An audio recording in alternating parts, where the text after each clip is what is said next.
करने वाले हैं दही वाली मगम्मा।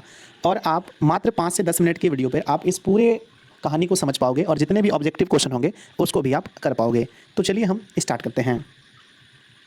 तो आइए शुरू करते हैं। तो ये जो कहानी है मगम्मा, इसके जो लेखक हैं सबसे पहले आपको पता होना चाहिए। ये जो मगम्मा कहानी है इसके जो लेखक हैं वो श्री निवास जी हैं। और यह कैसी कहानी है आपसे पूछा जाएगा। तो यह कहानी जो है हमारी कन्नड़ कहानी है, यानी ये केरल है ना, केरल की भाषा में लिखी गई कहानी है। इसको जो हिंदी में अनुवाद किए हैं, यानी जो इसके जो अनुवादक हैं वो हैं B.R. नारायण। B.R. नारायण इसके अनुवादक हैं, आपको अच्छे से समझना है ना। अब समझते हैं आगे हम लोग कहानी को। कहानी में क्या होता है कि एक विधवा औरत होती है जिसका नाम मगम्मा होता है।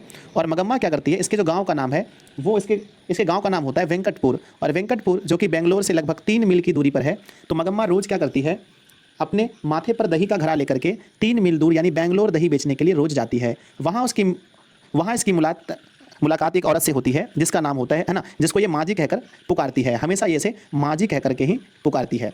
अब आइए देखते हैं इसके जीवन के बारे में। तो मगम्मा के घर में मगम्मा के अलावा और 3 लोग हैं। कौन कौन से लोग हैं देखते हैं। ये हमारी मगम्मा है, सबसे पहले मगम्मा है और 3 लोग हैं। ये इसकी बहू है जिसका नाम नजम्मा है। मगम्मा की बहू का नाम क्या है, नजम्मा इसकी बहू है।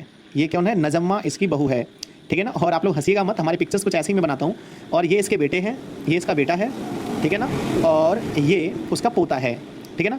तो एक बार क्या होता है कि नजम्मा अपने बेटे को यानी मगम्मा के पोते को किसी बात को लेकर के इसे पीटती है। तो जिसके कारण से मगम्मा को देखा नहीं जाता है। और मगम्मा इसमें बोलता है, क्यों रे राक्षसी बच्चे को क्यों पीट रही है। क्या कहती है, क्यों रे राक्षसी बच्चे को क्यों पीट रही है। तो इस बात पर इसकी बहू मगम्मा पर ही चढ़ बैठती है, यानी मगम्मा को ही भला बुला कह देती है।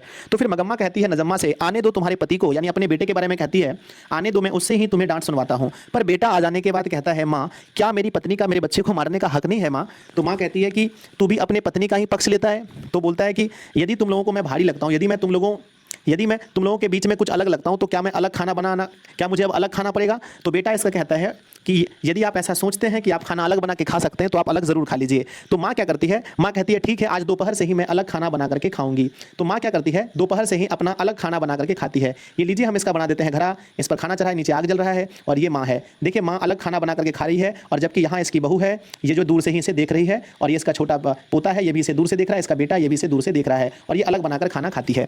तो ये इसका जो सबसे पहला जो मगम्मा का इसका जो सबसे अच्छा व्यक्ति था वो अपने माँ जी को ये मानती थी। ये जब भी दही बेचने के लिए जाती थी बेंगलोर तो माँ जी से मुलाकात ज़रूर करती थी और अपनी सभी बातें माँ जी को सुनाती थी।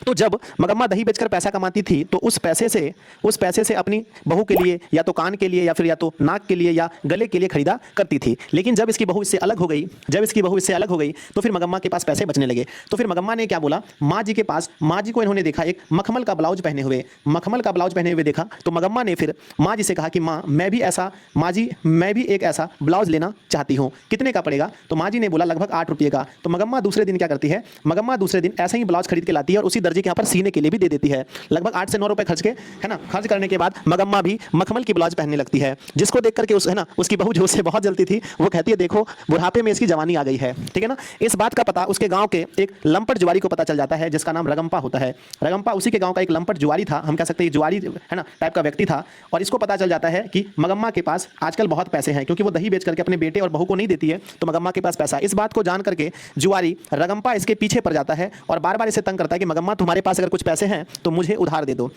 जबकि मगम्मा कहती है मेरे पास कोई पैसा नहीं है, ठीक है ना, ध्यान से कहानी सुनिएगा, मेरे पास कोई पैसा नहीं है ना। तो रगम्पा बोलता नहीं तुम्हारे पास पैसा है दे दो। एक दिन तो हद हो गई जब मगम्मा इसके बात नहीं सुन रही थी। तो इनका जो मिलन होता था, जब भी मगम्मा दही बेचने जाती थी, फिर से मुझे मगम्मा बनाना पड़ेगा, मगम्मा दही बेचने के लिए जाती थी तो रास्ते में एक अमराई का कुआं पड़ता था। अमराई का कुआं, इस कुएं का नाम क्या था, अमराई का कुआं था, रास्ते में पड़ता था। और यहीं पर जब मगम्मा दही बेचने के लिए जाती थी तो रास्ते में इसको जो ये क्या नाम था इसका, रगम्पा, इसको रोकता था और कहता था कि तुम मुझे पैसा दे दो। किसी दिन बहाना बनाता था, चूना दे दो, किसी दिन या आके मेरे पास बैठो। एक दिन हद हो गया, इसने मगम्मा का हाथ पकड़ के बैठा लिया।